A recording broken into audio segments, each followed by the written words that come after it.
Hello friends, तो शुरू करते हैं हम आज की कहानी। आज की कहानी का हमारा शीर्षक है संघर्ष ही जीवन है। एक बार एक किसान भगवान से बहुत ही नाराज हो गया। किसान बहुत मेहनती था। बहुत मेहनत से वह खेतों में अनाज उगाता, उसकी देखभाल करता, पर अक्सर उसकी फसल खराब हो जाती। कभी सूखा पड़ जाता, कभी बाढ़ आ जाती, कभी तेज धूप, कभी आंधी। कोई ना कोई कारण बन ही जाता कि उसकी फसल खराब हो जाती। एक दिन वह किसान गुस्से में आसमान की ओर देखकर भगवान से कहने लगा कि हे ईश्वर, आपको लोग सर्वज्ञाता मानते हैं कि आप सब जानते हैं। कहते हैं कि आपकी इच्छा के बिना एक भी पत्ता नहीं हिलता। पर मुझे तो लगता है कि आप छोटी से छोटी बात भी नहीं जानते। आपको तो ये भी नहीं पता कि खेती बाड़ी कैसे करते हैं। अगर आप जानते होते तो हर समय जो बाढ़, आंधी और तूफान आते हैं वो कभी नहीं आते। आप नहीं जानते कि कितना नुकसान उठाना पड़ता है हम किसानों को। यदि आप मेरे हाथ में यह शक्ति दे दें कि जैसा मैं चाहूँ वैसा ही मौसम कर दूँ, फिर आप देखना, मैं अन्न के भंडार लगा दूंगा।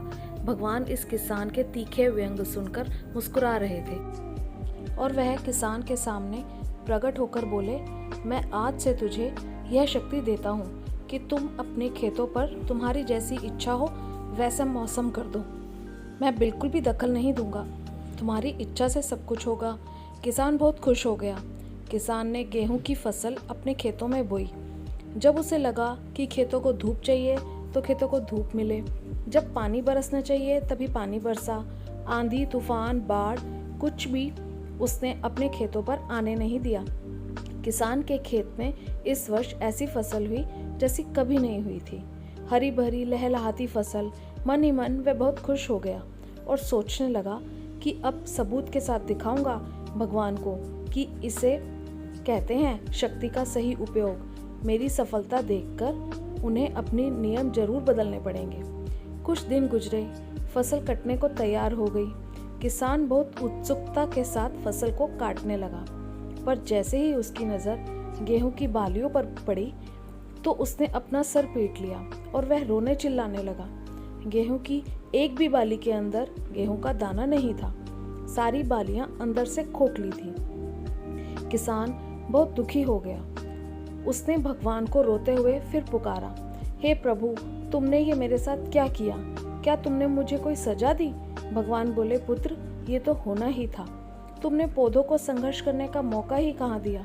ना तो तुमने उन्हें आंधियों से जूझने दिया, ना तेज बारिश से सहने दिया और ना ही धूप में तपन दिखाई। एक भी चुनौती का सामना तुमने उन्हें नहीं करने दिया। इसीलिए सारे पौधे अंदर से खोखले हो गए। जब आंधी, तूफान, तेज बारिश और धूप पड़ती है तभी ये पौधा अपने अस्तित्व को बचाने के लिए संघर्ष करते हैं। और इसी संघर्ष से एक बल पैदा होता है जिसमें शक्ति होती है, ऊर्जा होती है। और यही ऊर्जा पूर्ति तेरे गेहूं के दानों की तरह जो नहीं फूटी, तुमने उन्हें कठिन परिस्थितियों से गुजरने ही नहीं दिया जहां उनके अस्तित्व का जन्म हो।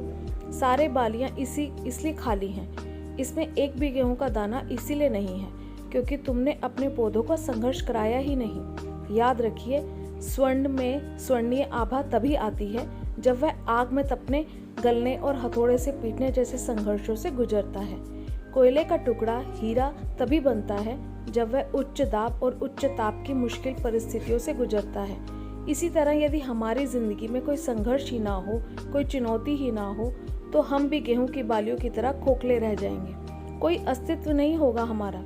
विपरीत परिस्थितियां, चुनौतियां, समस्याएं हमें और अधिक निखारती हैं। यदि जीवन में कठिन परिस्थितियां और चुनौतियां आए तो घबराना मत, बल्कि सामना करना, विश्वास करना कि आप और अधिक निखर जाओगे और अधिक मजबूत बन जाओगे। किसी ने कितना सही कहा है, जिंदगी जीना आसान नहीं होता, बिना संघर्ष कोई महान नहीं होता। जब तक ना पड़े हथौड़े की चोट तब तक पत्थर भी भगवान नहीं होता। राधे राधे दोस्तों, अगर ये मेरा चैनल अच्छा लगे तो प्लीज़ लाइक शेयर